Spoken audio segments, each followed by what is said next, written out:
Very good day, everyone. It's Thursday, West Coast, almost 3 p.m. How's everyone doing? So, we have first quarter 2020 numbers from Uber. And again, I'm shocked, just like I was shocked yesterday, right? I thought that we were in the middle of a pandemic. I honestly thought we were in the middle of a pandemic and that March and April was wiped out. But how do they post such rosy, uplifting numbers? Uber earnings post surprise jump in bookings and revenue, just as Lyft did yesterday. What did Lyft do? I mean, Lyft has just shot up 20-something% within one day.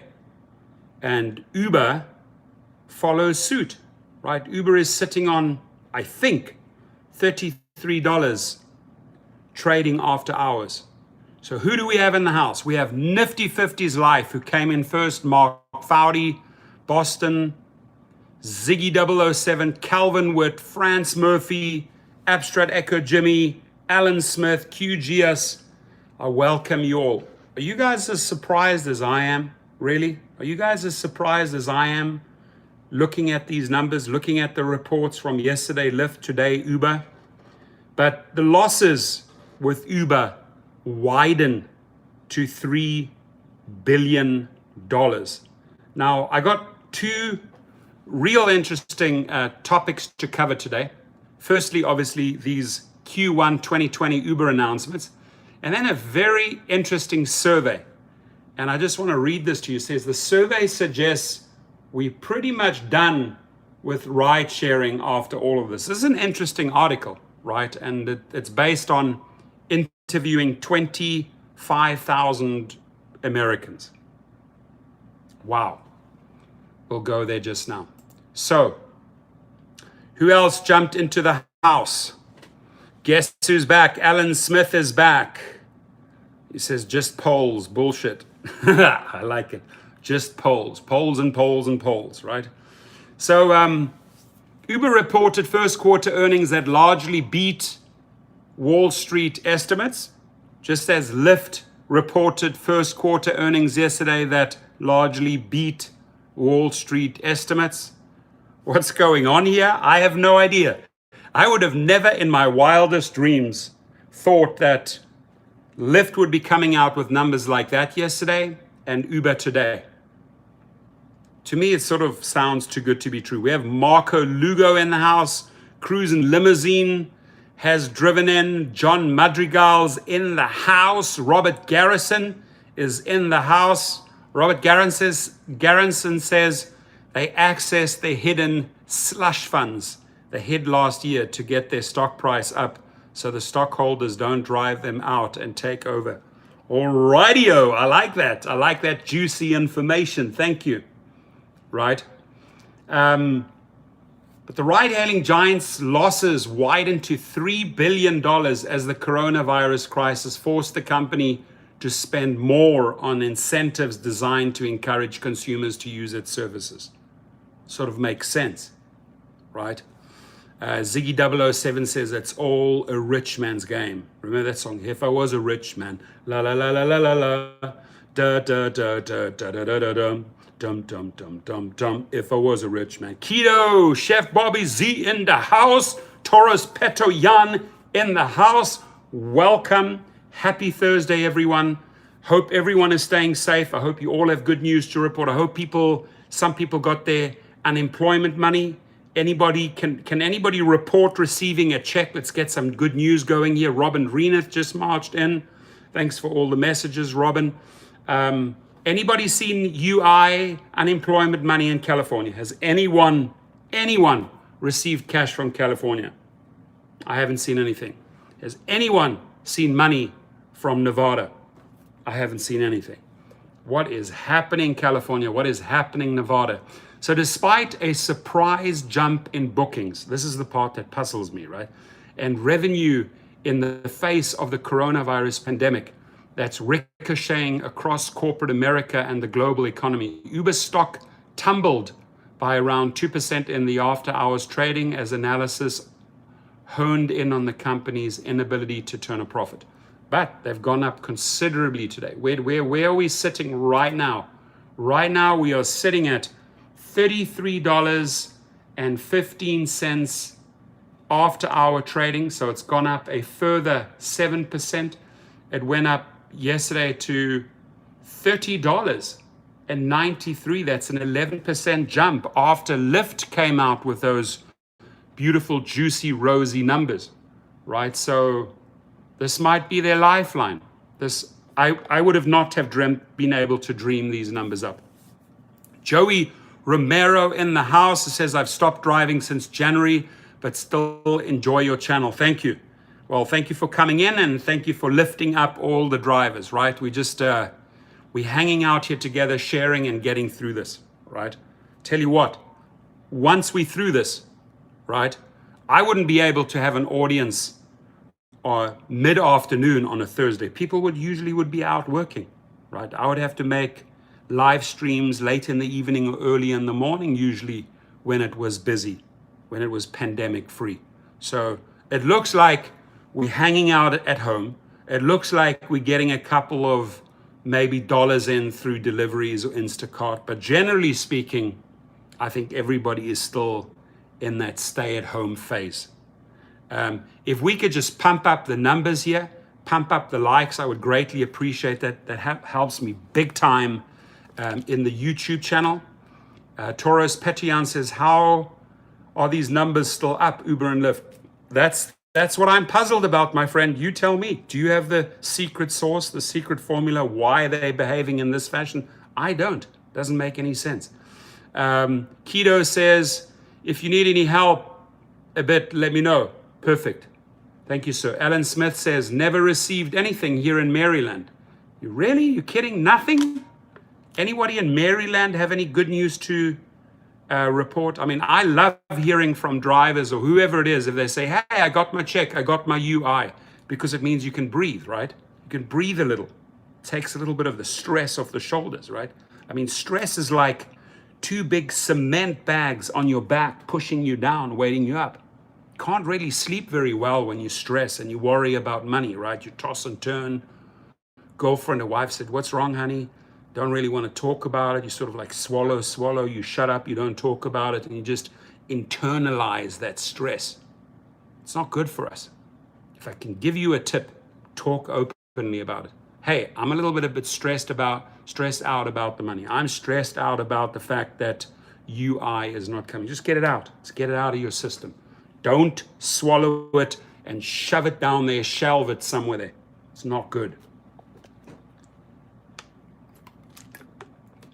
So Ziggy says, IQ Boy walked into the room. It's good to see you here. Nothing here in Illinois either. Why are they taking so long? I mean, we're in May and these guys still haven't figured out the shit. What's going on, Steve Mnuchin? Are you hoarding that money? Are you not passing? Also very, very disappointed about the SBA. That money, my friends, was meant for us. Jive at 5, hi buddy, goeienaand. Got Holland in the house, hoe gaan het?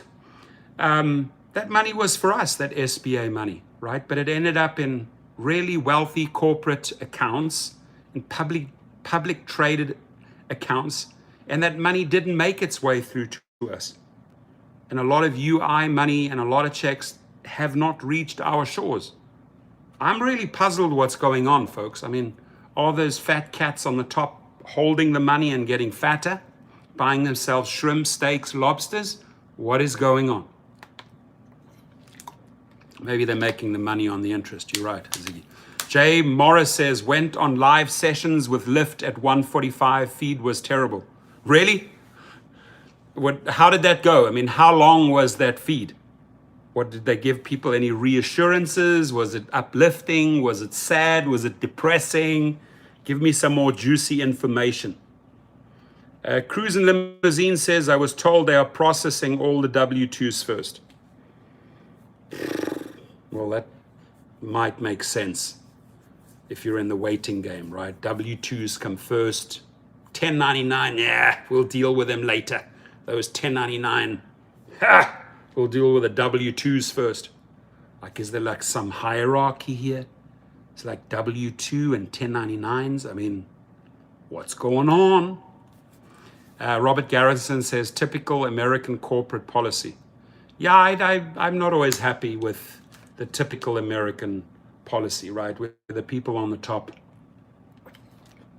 I mean, some of these salaries that these CEOs get, wow.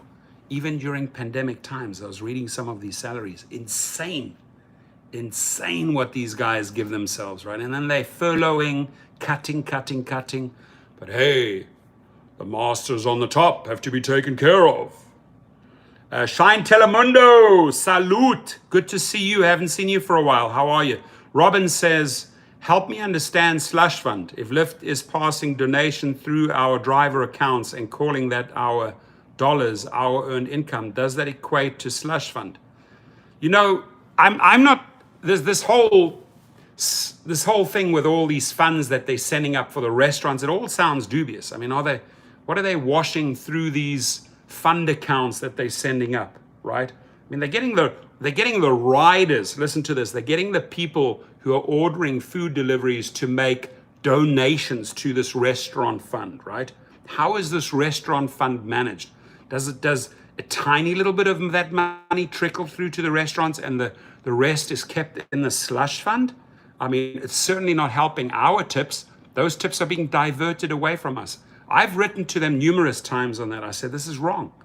When I don't like something, let me rephrase this. When something bothers me, when I think there's something wrong in the system, I often just write a letter and I send it, right? I send it off to Uber and Lyft because I feel like whoever gets it, whether they read it or not, I've got it off my back and I'm fighting for what I believe is right for us, right? So I had a big problem. I wrote a pretty deep letter about this whole restaurant fund. I think it's great that you're helping out restaurants. You're gouging them on the one hand, you're creating a fund for their staff, but what you really are doing, and I name the people, I write to Dara, I put the titles in there. I don't care if they don't read it.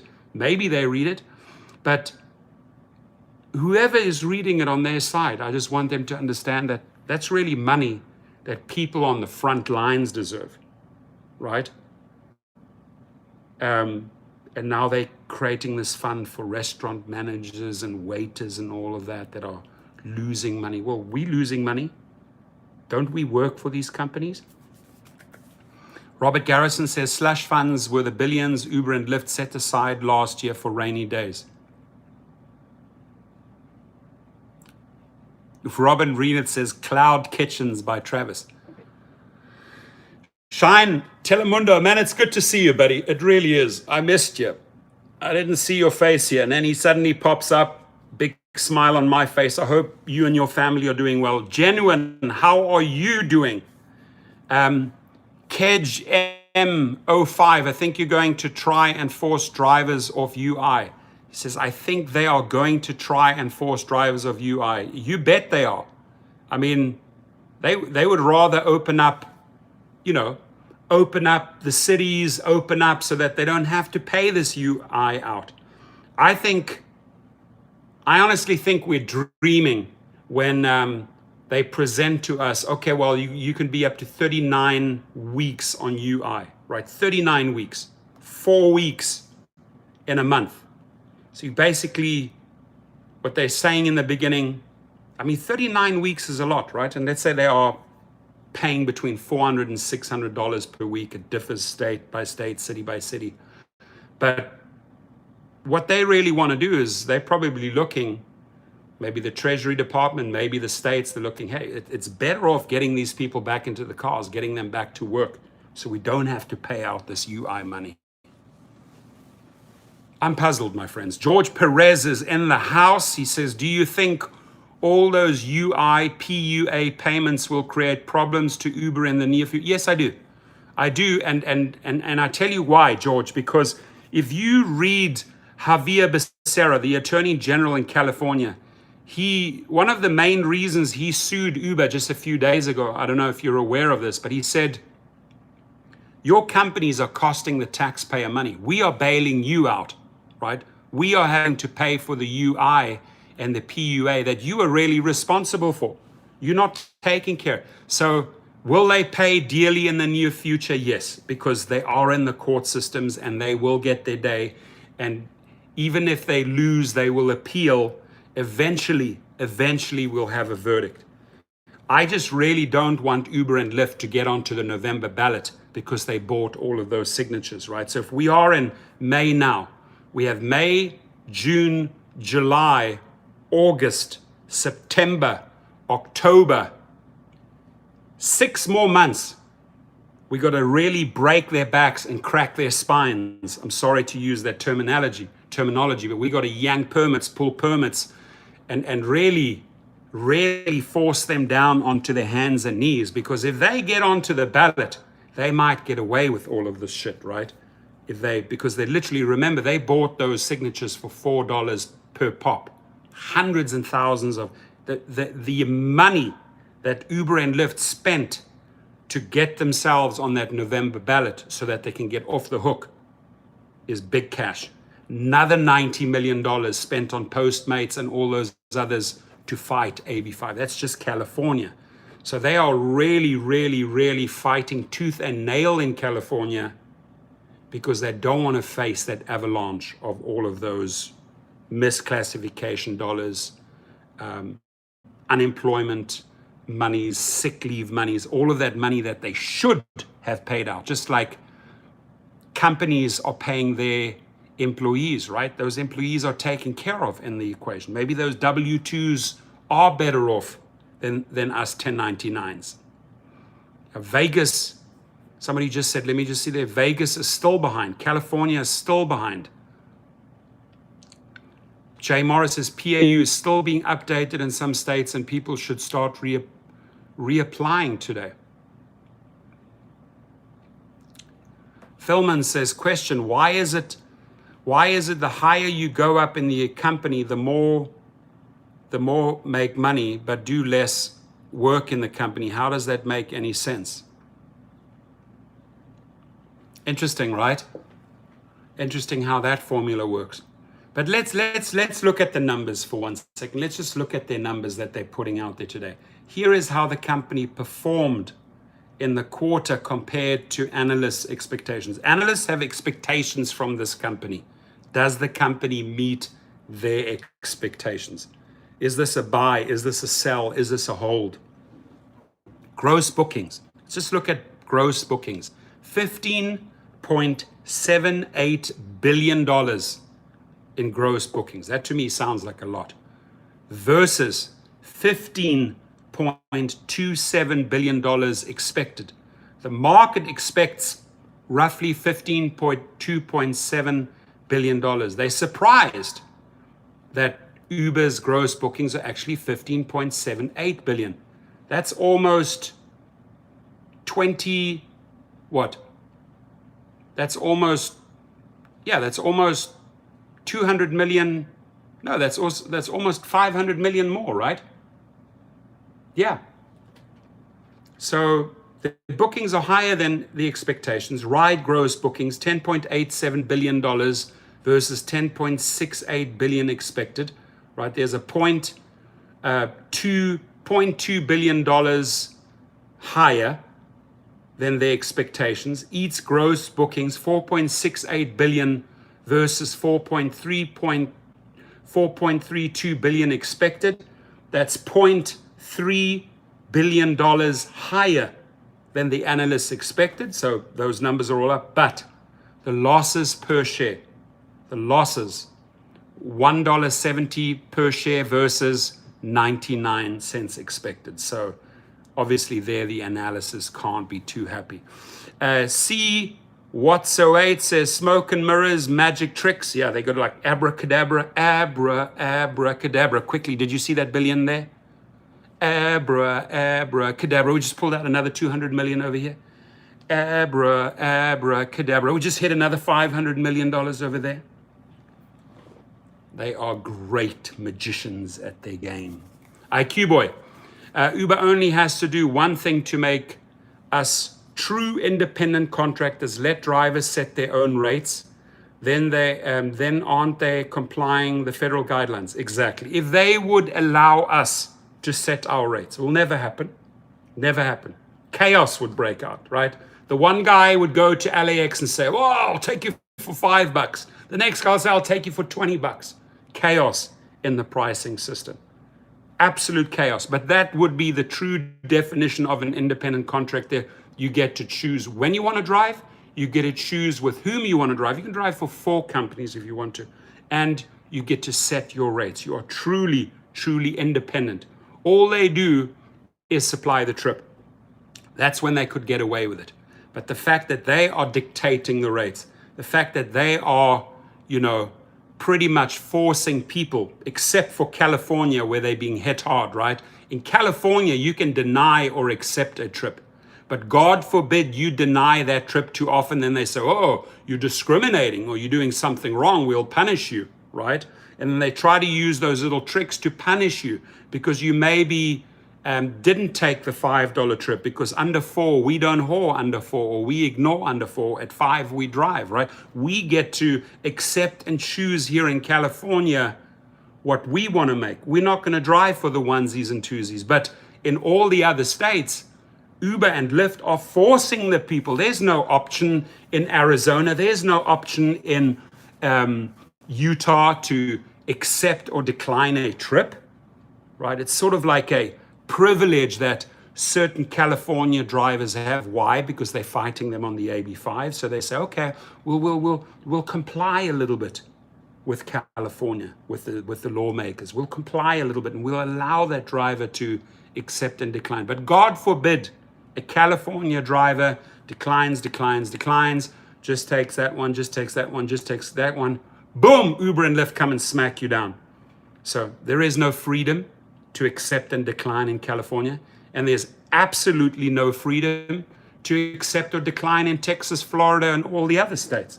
So are we true independent contractors? No, we're not. Do I want us to become employees? No, I don't. So what are you talking about, rideshare professor? What I'm looking for is, hey, create a new hybrid division between employment, between independent contractor. Create an identity for the gig worker industry. Come up with new rules where it's a win-win-win situation. Win companies, win state, win drivers and gig workers. All 3 have to win in the equation. And you can create win-win situations in life, right? Not I lose, you win, or you lose, I win, or victim, you lose, I lose, right? That's the victim deal. No, we got to create mutual, equitable exchange of energy. It's got to be mutually beneficial. You win, I win. You win, I win. They, the state, win. The company wins, I win, right? I meaning the drivers, you, the drivers. So they have a long way to go. Taron Lark, we need a new rideshare company. Yes, we do. And, I hope when the pandemic is over, I truly, truly hope that my Canadian brothers and sisters there with the co-op rock and roll, right? They're doing a lot of coding. Right now, they're working on the PPE. I'm waiting for the PPE in the mail. But we do, there would be nothing better than 1 or 2 new big rideshare companies in the mix to really start creating competition and price corrections and better pay. Competition is healthy. When those 2 people have the monopoly, right? And I know for a fact that they're sharing attorney dollars, right? I've overheard the attorneys. Some of those attorneys were in my car, right? They are sharing costs. And that's not Lyft independent, working independently, Uber working independent. No, that's them colluding and working together. So that, my friends, is a monopoly. What we need is several other companies in the mix. I was hoping and praying on day one, it could have been Trip, or it could have been this one. I was hoping that Bolt would come over. Nothing. There is nothing here to give them a run for their money. But it would be the best thing that would ever happen to us gig workers would be 2 or 3 new players in the arena where we can pick and choose and when then there's fierce competition between those rideshare companies. So there's no price fixing. There's no fixing on mile and minute rates, right? The one company can march in and say, I'm gonna offer better service, slightly more fees towards the rider, and I'm gonna hand a larger margin to the driver. Not gonna be greedy and take 50, 60%. I think we can smoothly operate on 20, 30% or on 10%, right? And give the money to the true earners, namely the laborers, namely the drivers, namely the deliverers, right? So we need competition. I hope that when the pandemic is over and if the market sort of bounces back, hopefully a company or two would jump into the mix. So the company posted a net loss of nearly $3 billion, even as bookings outperformed and ride-sharing saw an 8% year-over-year increase. So from last year, same time to now, 8% increase. My theory there is they managed to recruit heavily or recruit riders, right, in foreign countries. Maybe in Latin America, Europe, maybe their ridership really increased there. Because here in the United States, they have Uber and Lyft battling it out for those riders.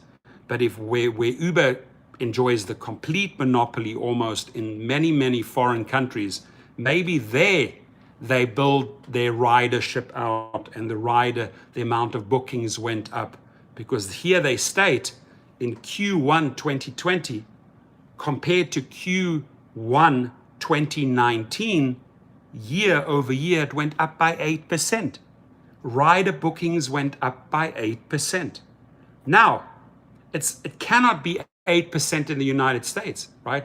Because if the volume of rides increased, right, surely we should have seen an uptick in our earnings, right? If you're driving more and you're doing more trips, just statistically, even 8 to 10% more trips, you should be making more money. But we're not making more money. Why are we not making more money?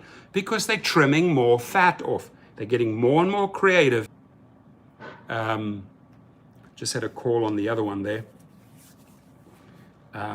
Sorry, my other phone went off there for a second. But so while our rides business has been hit hard by the ongoing pandemic, we have taken quick action to preserve the strength of our balance sheet, focus additional resources on Uber Eats, and prepare us for any recovery scenario, CEO Dara Kay said in a statement. In April, Uber pulled its full year guidance, citing the pandemic's impact on the business.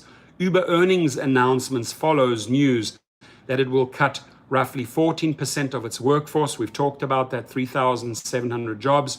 Lyft is cutting 17%, that's 982 jobs. So they are trimming back big time. Alexander Rodriguez says, I was 5 stars with Lyft, and after 4 years, they deactivated my account for declining and canceling junk rides. Now that to me doesn't make sense. Why would they let such a good driver go, right? Why?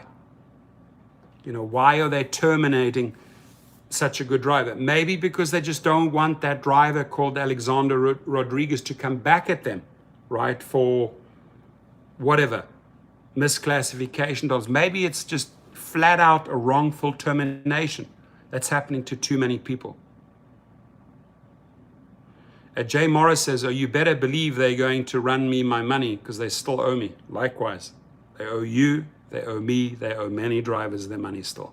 It's Moose. When Uber first came to Northern California, they only kept 10% for themselves, and the drivers were making $2.10 per mile. My friend, I know those times. Those were the good times. Those are times I was on some trips with my SUV making $150, $180 on a trip, right? Tomorrow, I'm taking a person that I know who's been staying at home. I'm driving them down to Irvine from Calabasas, $160. And that $160 goes into my pockets, plus whatever tip they give me, because I have my TCP. I have my limo license. I'm not going to pass a cent of that to Uber and Lyft.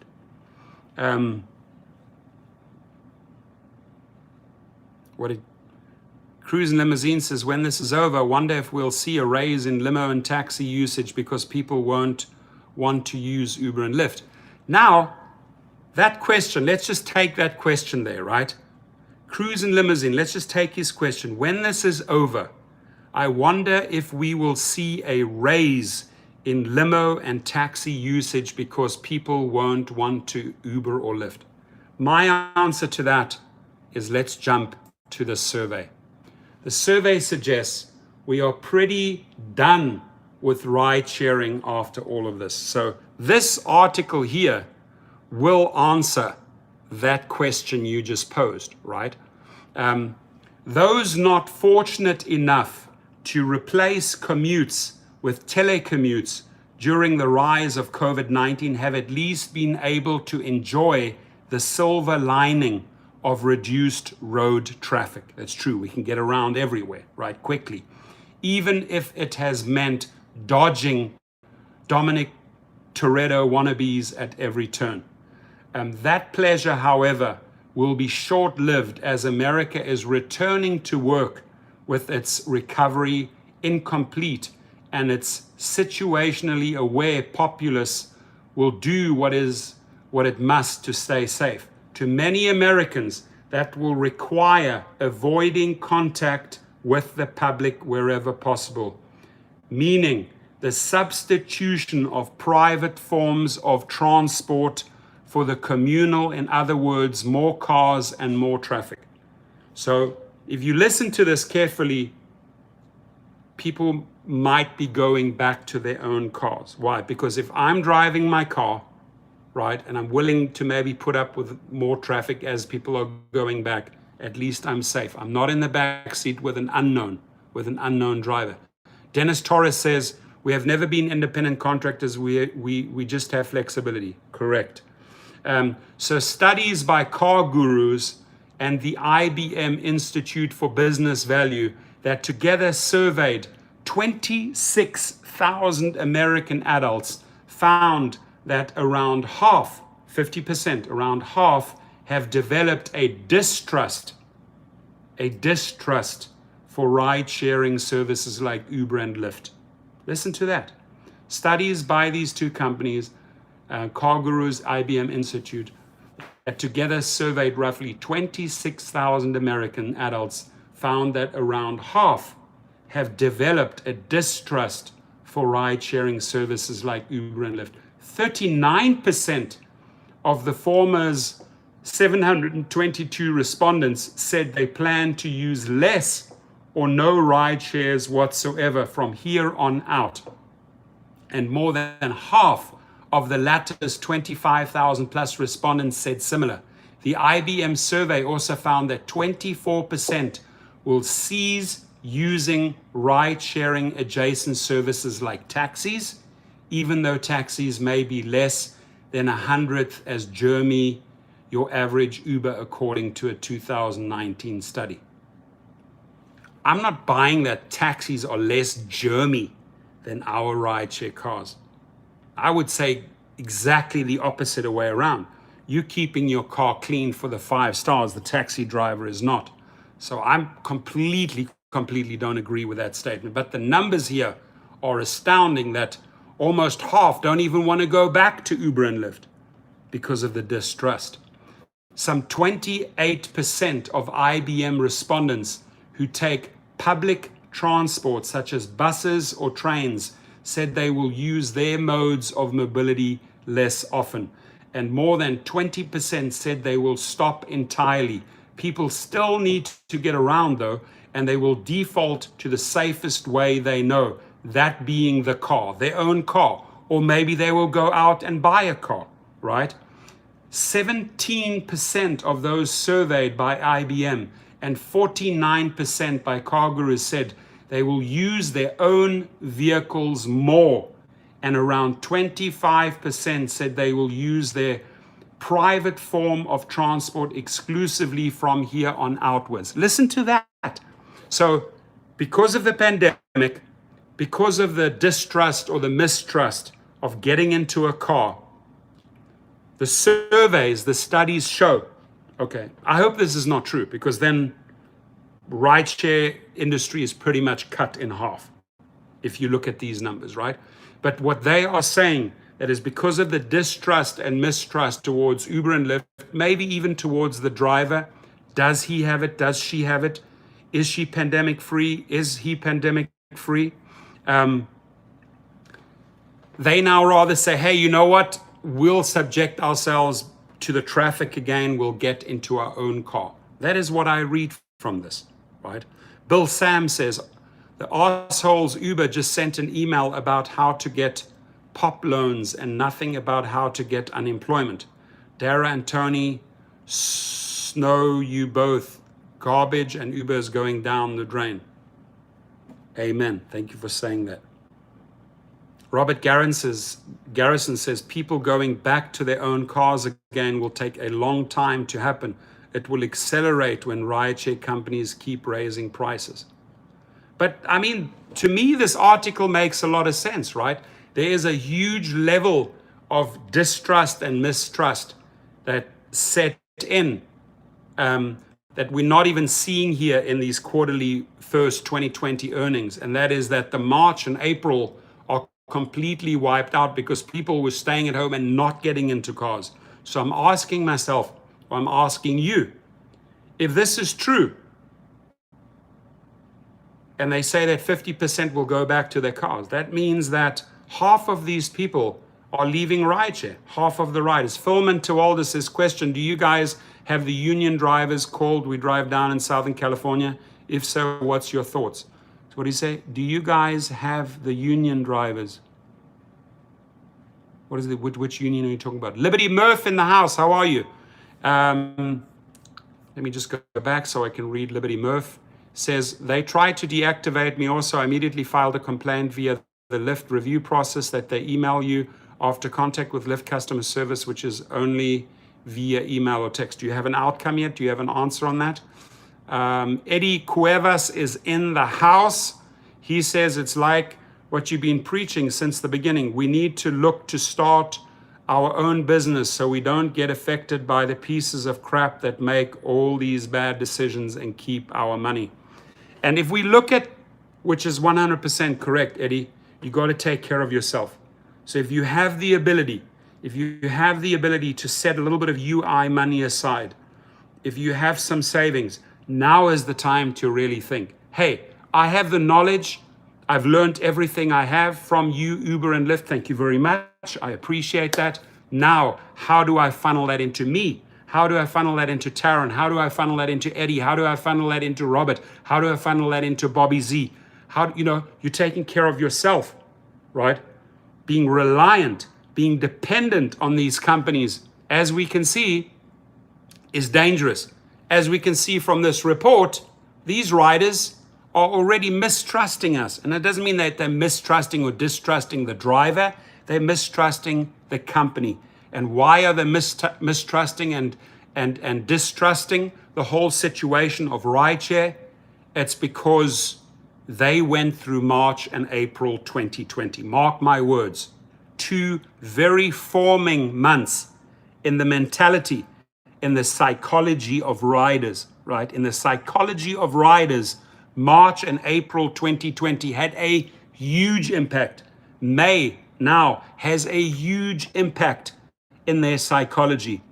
We distrust, we mistrust, we will probably go back to our own car and maybe to the private sector.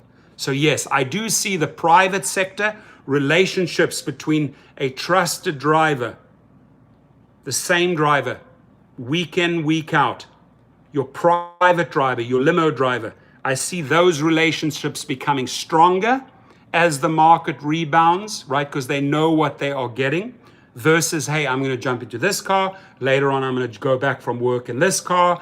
Then I'm going to go into the airport in this car. How do I know? I mistrust, I distrust because of the pandemic. How do I know what's going on in all of these rideshare vehicles? So, moral of the story, looking at that, looking at the current situation, yes, you are better off going out there and starting. Eddie Cuevas, thank you, my friend.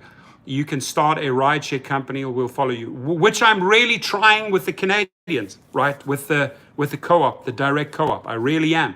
It's not over, right? Put a lot of money in, got a lot of grants, applied for a $25 million grant for co-ops in California. I want to rock that. I want to get under Uber and Lyft skin, right? I have taken all my technology, all of our hard work with GOAT rideshare, greatest of all time rideshare, and incorporated that technology with the Canadians, right? Setting up private relationships with drivers and riders so you can have long-term relationships, right? One-on-one.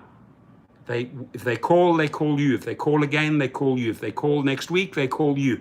If they call for the airport in 2 months' time, they call you. If they call for shopping, they call you. That type of relationship building is what you want to strive towards in the future, right? If the rider's psychology is 50% have already checked out. According to this is an IBM survey. Out of 26,000 Americans, 50% of these riders have checked out in March, April, and May. Too dangerous, won't do it, only want to drive my own car. Or I want to have a private relationship with a driver. So I see the limo industry bouncing back big time, powerful. I have faith in that industry. I have faith in those one-on-one relationships. Whereas the riders don't seem to have faith. There it is. They use the word, let's see. It's a powerful word, right? Powerful, powerful word. Where is it?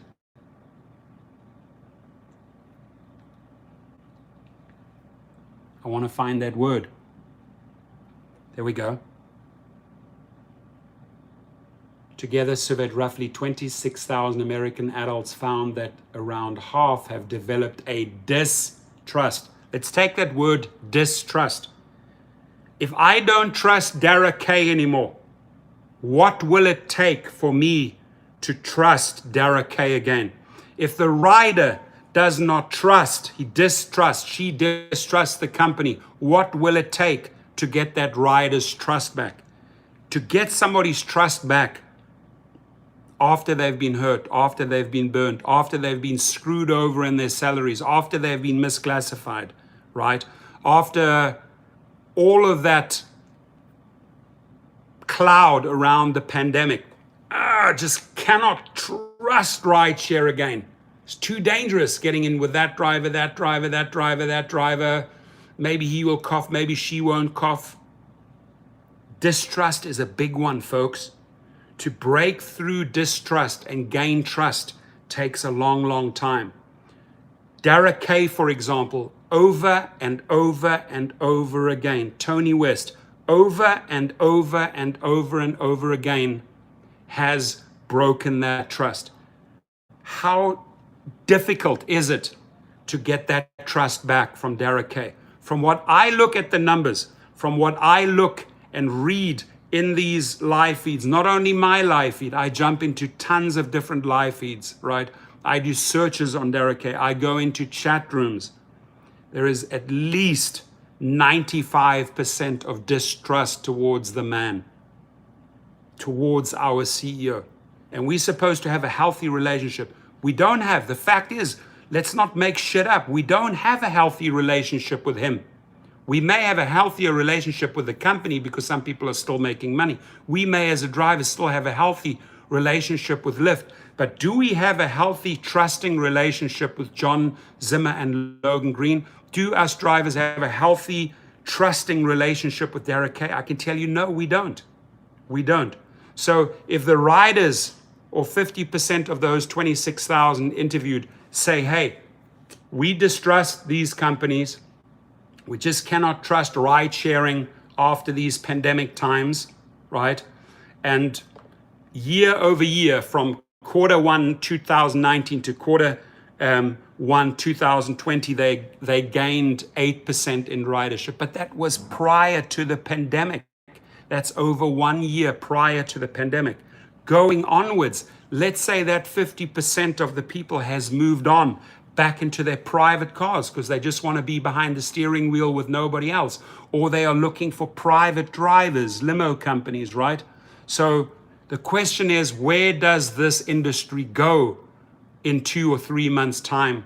Let's say 3 months' time when it bounces back nicely, hopefully. We gotta think about this. You gotta really think about this and dig deep and use a couple of hours to really mill over this, meditate over this.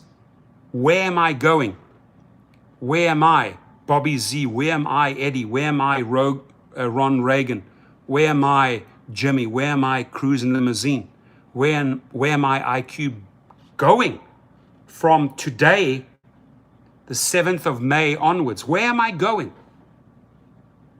Well, I tell you what, like, where's Torsten Kunert? Where's rideshare professor going? Well, a lot of uncertainties on the horizon, right? How long? Will I get bailout money? Can I bridge this? Am I still waiting for money? Am I still waiting for a lot of uncertainties, a lot of question marks, but when you look at the data, when you look at stories like this, right? Where am I? Where are we going May onwards? The sooner you and I start making plans for ourselves, which means Leo Casamente takes care of Leo Casamente. Robin Reeneth creates something for Robin Reeneth. You become independent. You truly, at that point, you become independent. Right now, we are still too dependent on Derek K. We'd like to break away from Derek K, but we can't. We're too dependent. So the time now has to be spent where you have to say to yourself, how do I create my independency, right? I want that flexibility. I want to be my own boss. I want to sort of dictate my own rates and sort of know what I'm making every week and every month, right? I do want to go on a holiday. I do want to put food on the table. I don't want to stress about rent. I don't want to stress about my house payment. How do we do that? And I ask all of you, right, that if there is some money set aside, if we look at this data of distrust and mistrust of the riders towards the companies, why don't we go in and fill that void? Why don't we as private individual companies, Phil, Leo, Robin, Eddie, why don't we as individual private companies go in and get their trust? And you know how you do that? You know how you do that. Here's my solution, my friends. Listen up. If you can make short videos, hey, I'm Eddie, I live in this city. I'm Robin, I'm in Las Vegas. I understand. Now, you're making a personal video, right, in your own YouTube channel. I understand that you may distrust you want to get their attention. This is how you do it, right? I, Eddie, I, Robin in Las Vegas. I'm appealing to you. I can understand that you distrust these companies and that you can distrust drivers during these times because the pandemic has taught you so much to distrust the companies and the drivers, and that you are scared, you might be afraid, you might have fear of getting into future cars. Allow me to take that fear away from you. I, Robin, have my own company and I can be your private driver, right? I can show you a test, a COVID-19 test, which everyone can get right now, right? I will show you my results and you can become my client one-on-one from here out onwards. These are the type of videos. Now if you're in Orange County, you make one for Anaheim people. You make a video, hi. If you live in Fullerton, hi. If you live in Brea, hi. If you live in Newport Beach, hi. If you live in Huntington Beach, hi. If you live in Long Beach, hi. If you live in, see where I'm going, Anaheim? You create all of these individual videos, short videos, 30 to 60 second videos, and you play on their fears. You're not injecting fear into them. You're being compassionate. I understand that you're fearful and distrusting of going back into rideshare. I want to offer you the solution. My name is Robin. I operate in Vegas. I have my own private license. By the way, what you're doing right now is you're putting $800 to $1,000 aside to get that. And now you're making all of these little videos. If you want me to make those videos, if you want me to make some sample videos for you, I will do that. If you want me to make some templates for you, just send me the city. I will do that for you, because those videos are 30 seconds long and they play on the emotions of these people. You are not exploiting them. You are not creating more distrust. You are taking their fear away. I can be your private driver and I will serve you well. So you don't have to have any fears of getting into multiple cars during the day, before work, after work, on the way to the airport with your family. You have one dedicated driver, namely myself. And here is my test.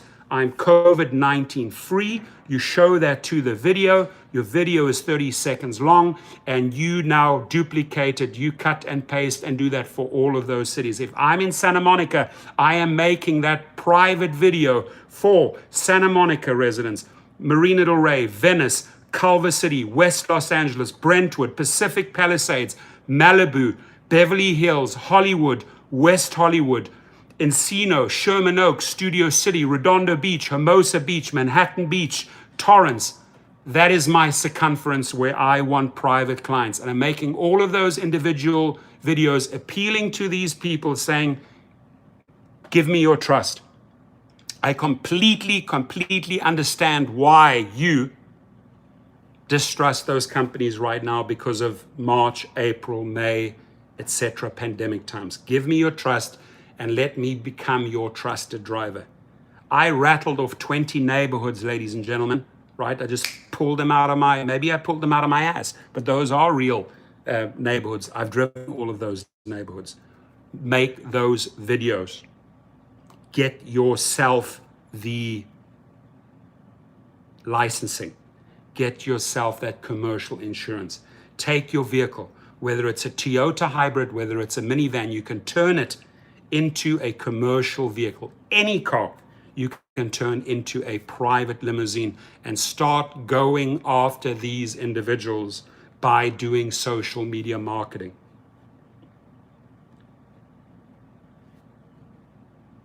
People are talking about KFC. You guys are talking about KFC. You're making me hungry. I'm trying to give you some marketing and good solutions. But Robin's talking about chicken in Vegas. Keto is talking about KFC. All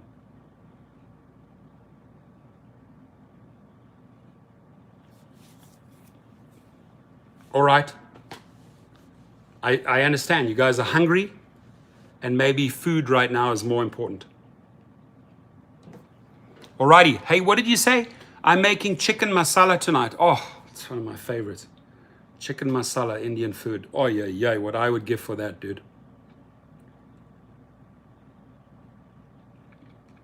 I try to give you a solution to that, right? Not really difficult. To that end, 41% of those surveyed by car gurus said they soon expect to purchase a vehicle. Geez, it was like deja vu. I hadn't even read the article, and I said, what would the most logical step be?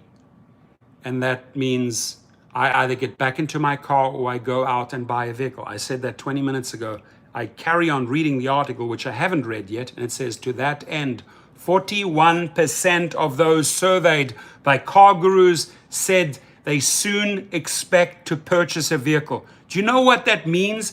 If 41% out of 26,000 interviewed people, 26,000 surveyed people, 41% say, I distrust the rideshare business now because of the pandemic.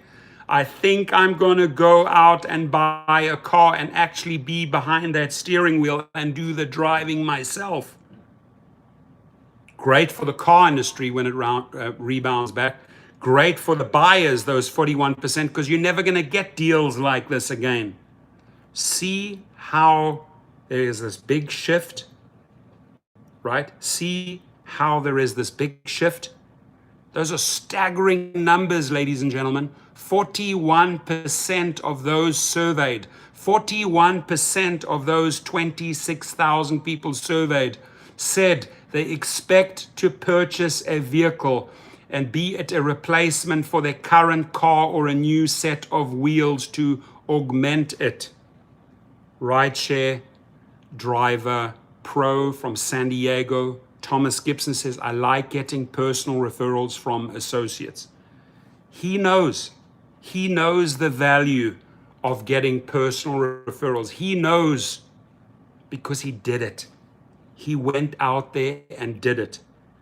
And did Thomas maybe think in the beginning, wow, this is a big step, this is a bold step, do I have some worries here, should I do it, should I not? Sure, there was a little bit of fear, but the one thing Thomas never feared, I know him, I know his personality, he never feared his incapabilities. He knew he is capable of pulling this off. He knew he can do this.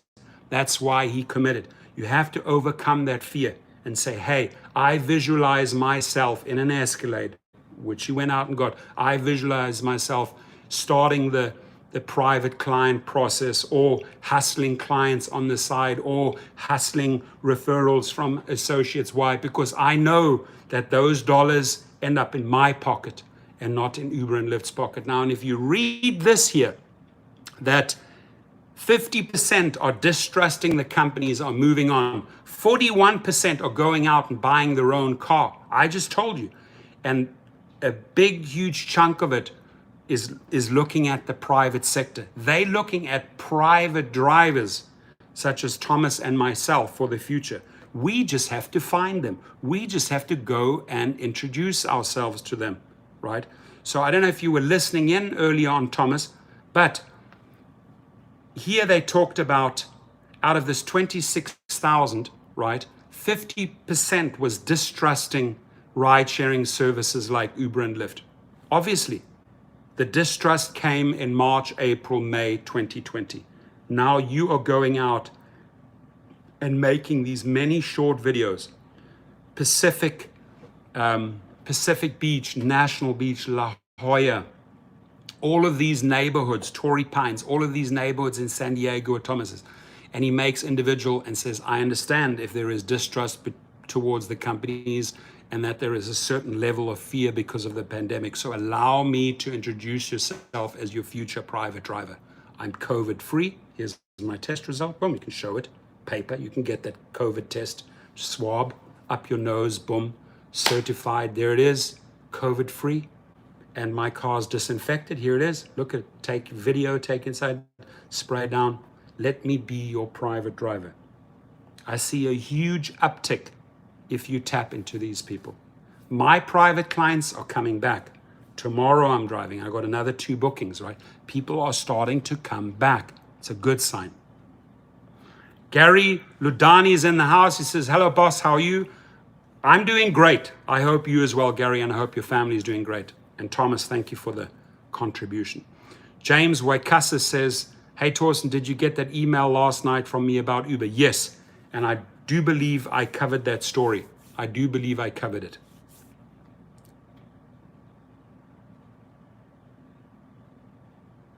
Referring to people using their own cars, correct. So that's big time. This is a huge, huge, huge statement. Out of 26,000 people surveyed, to that end, 41% of those surveyed by Car Guru said they soon expect to purchase a vehicle. So if Uber comes along and says, hey, our bookings went up, right? They're not lying, they're right about that, their bookings went up. But their bookings went up from Q1 2019 to Q1 2020, right? Let's look at the next quarter when we look at that survey where people said, nah, too dangerous to drive, I'm gonna drive myself, or I'm gonna go out and get myself my own car, or I'm gonna get myself my own driver.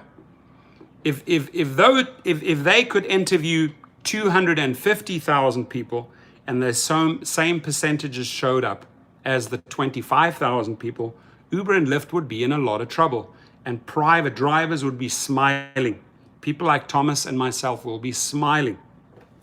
I'm just saying. Gary says, I'm in New York City. When can we start working?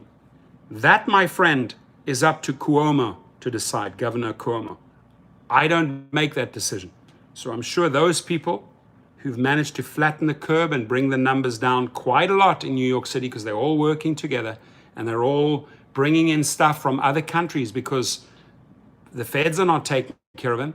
New York is bringing in a lot of its ventilators and PPE from other countries, from Russia, from China. Why? Because they want to get a grip on it, right? So you have a good chance in New York bouncing back fairly soon because you've been through the worst of it. Other states might still spike and go through the worst of it, but New York City has truly weathered the storm. So I see, I mean, the status right here in California is that we balance, not going up, not going down.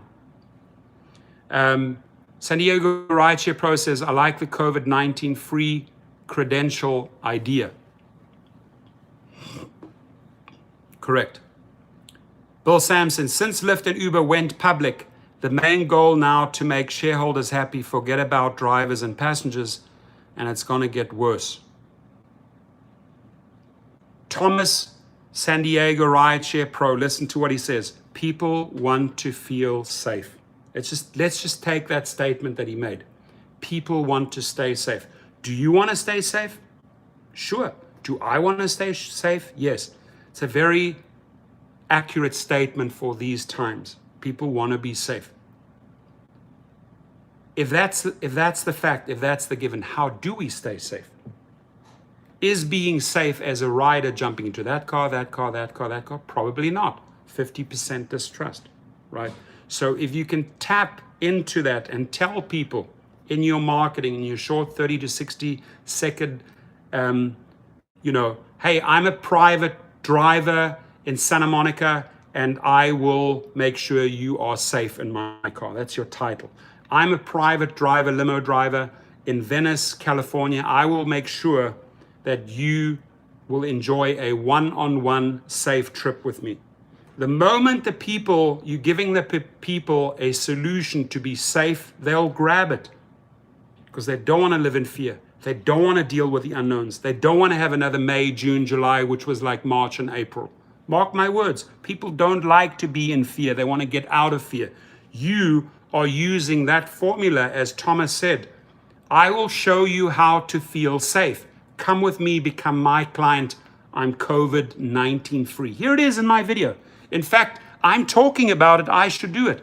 I should go to one of these test centers, get myself a test. I'm gonna contact my friend Bronick in Germany. They have the best test kits in the world and say, Bronick, send me 20, 50, 100 kits, right? At 98% accuracy, also 98% accuracy as far as the antibodies go. Not only can you show to 98% certainty that you are not infected by the COVID-19, but that you have 98% certainty that you have antibodies in your system. That's a great test to hold up. I'll hold up a German test kit all day long versus some test kit that I don't know shit about, right? I'm not going to name countries, but I will hold up a German test kit that says that I'm COVID-free all day long. I would use that in my marketing. Hammer, hammer, hammer, hammer time, Mark Thor. Hammer time. I haven't hammered Dara K enough in this one. Giving him a pass.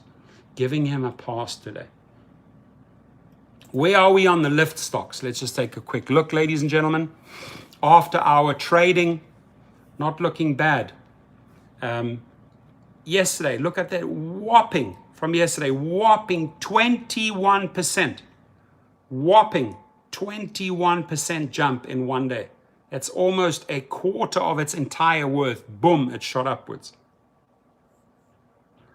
Eddie says I should spray his ass. Okay, I'll fucking spray his ass. Where do I have spray here? Where are you, damn critter? I'll spray him down. Spray his ass.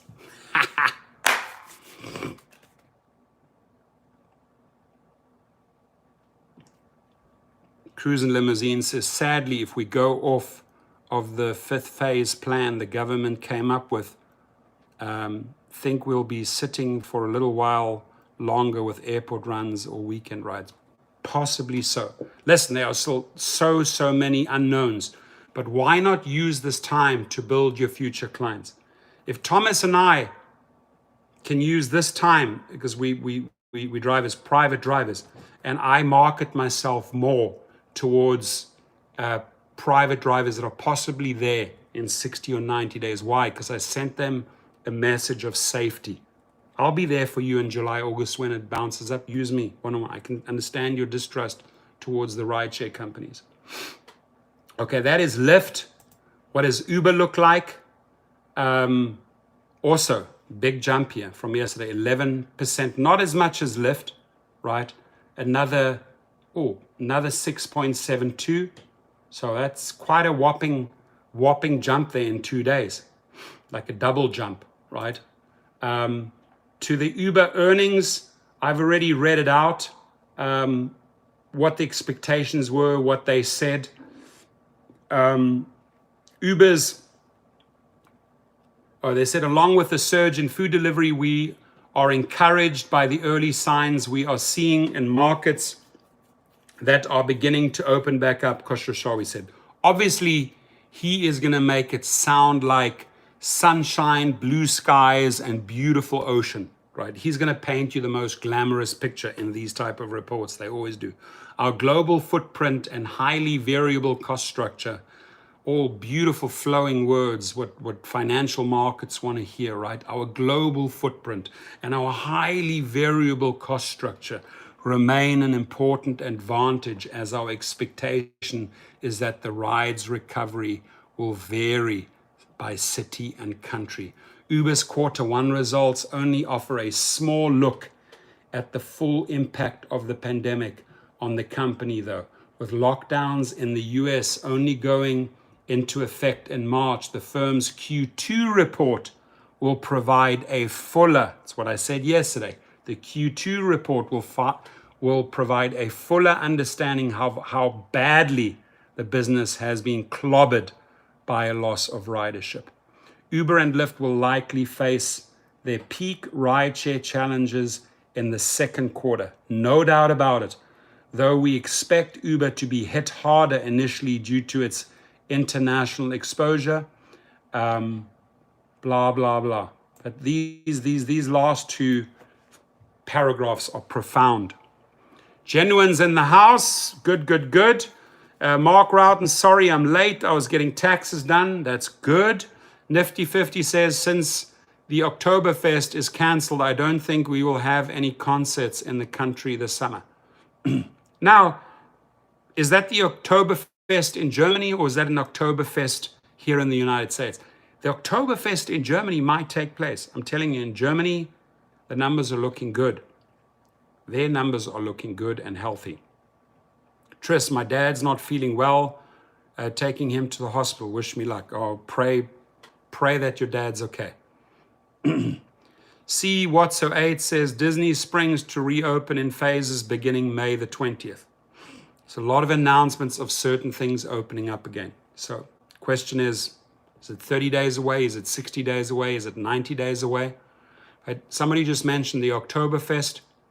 Who knows? The Oktoberfest in Germany might just take place, right? Scott Tucker in the house. Good to see you, buddy. Nevada is set to open phase 1 on Saturday. And I would be interested to hear, Scott Tucker, what does phase 1 mean? What does phase 1 look like? Who goes back to work? Do hairdressers go back to work? Do nail salons go back to work? Nightclubs will definitely not be open. Casinos will definitely not be open. I mean, what does it mean, phase 1? Some of the non-essential businesses can return. I'd like to understand what phase 1, phase 2, phase 3 looks like. We can reopen, but will the money be there? Good question. We can reopen, but will the trust be there? Will the trust of the riders be there?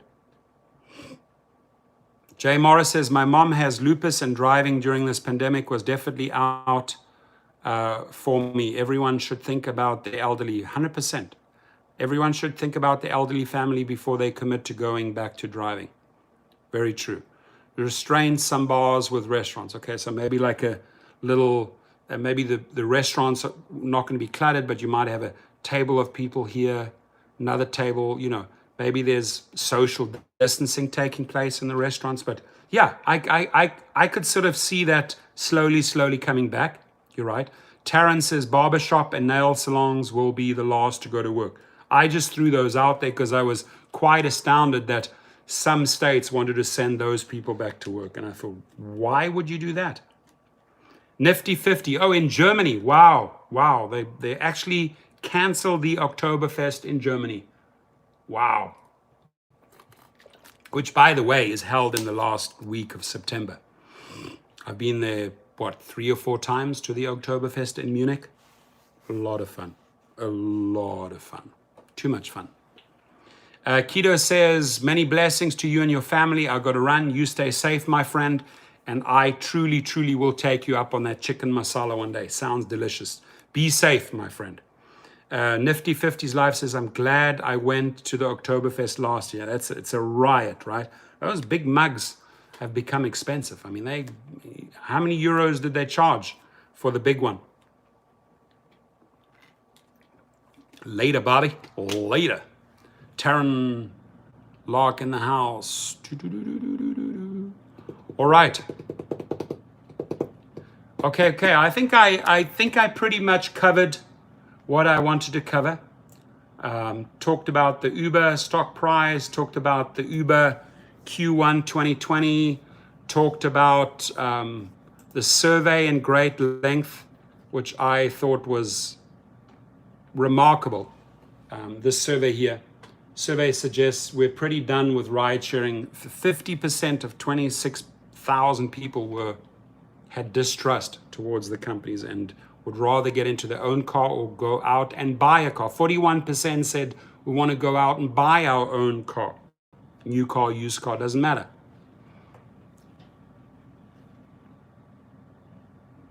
This is something I should send to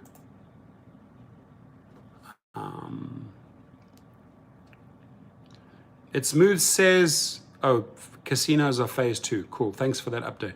It's Smooth says, my estimate is that 98% of the Uber and Lyft vehicles out there, it's impossible to maintain social distancing. It's completely impossible. Unless you have a stretch limousine and you tell the people, hey, get right in at the back and I'm in the front. By the way, those $300 safety dividers, which is rather expensive, but I have one.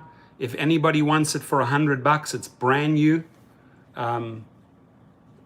Still have the box. I can put the items in and ship it. If anybody wants to save $200 like that, I have a couple. I will gladly ship you one. I have one left, and it's going at $100. Vicky, New Zealand, how are you? And if you're interested, just you could hit me up here. I'll send you photos. It's that ride-share driving petition or whatever it's called. 12 euros. Yeah, I thought it was 13 euros.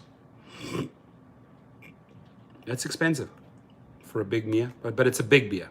It's a massive beer. It's a heavy glass. Eddie Cueva says, New York Governor Andrew Cuomo said the law filet mignon dinner. That goes towards our filet mignon. Yes, gosh, can't wait for that, Thomas. Filet mignon.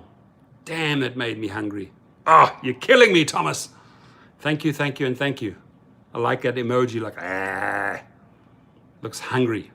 The emoji looks hungry. Just tear into that filet mignon.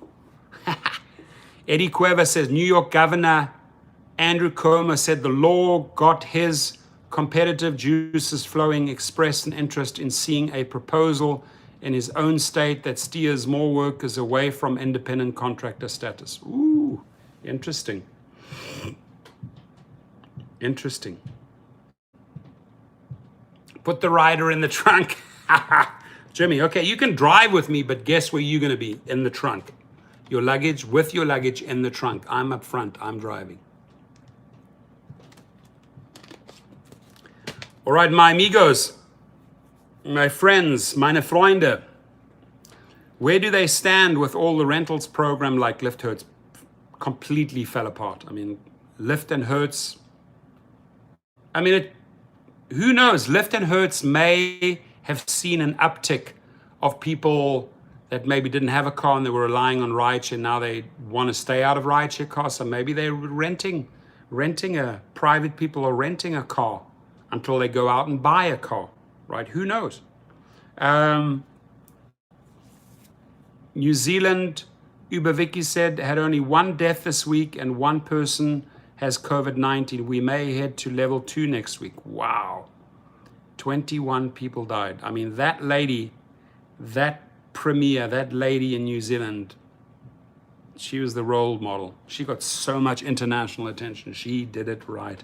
Your prayers, your premier did it right. There is no one that can boast the numbers as Taiwan and New Zealand. Okay, the people live further apart, granted, right?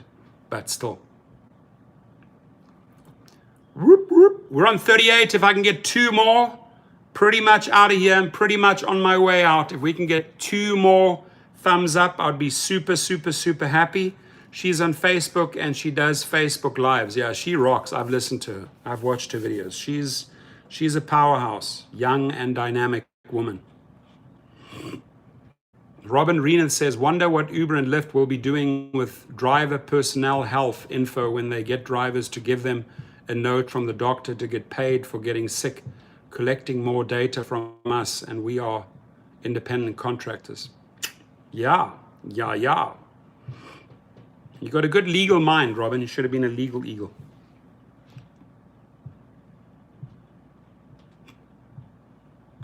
They can't negotiate our PHI. They are not acknowledging us as employees. Correct. We're on 45. That's awesome. Thank you, guys. Just shot up from 38 to 45. Our shares, our house shares just skyrocketed from 38 to 45. Rock on. All right, my friends. I'm going to give you a big round of applause. I really appreciate you hanging in there with me. New Zealand, Ubervicky says, done a few rides this week, so made over $100. Good. Sounds like it's coming back. Good for you. Stay safe, though. Stay safe. But you're in a very safe environment over there in New Zealand. You guys got it handled. Roy Watkiss in the house. Just marched in as I'm marching out. Greetings from Las Vegas. I send my love to Vegas and all the other cities where you guys are in. Stay safe. Take care of the family. Take care of yourself. And slowly, slowly, but surely we are getting there, right? And maybe think about what I said 30, 40 minutes ago about appealing to those drivers that have the distrust and the fear and bringing them across as your private clients, right? I gave you, I think, a good marketing idea, which I should also implement. Be very safe, everyone. Take good care of yourselves. Disinfect. Do whatever it takes, right? Cheers. Drive safe, be safe, stay safe. Bye. Thank you, everyone on that room. Appreciate you.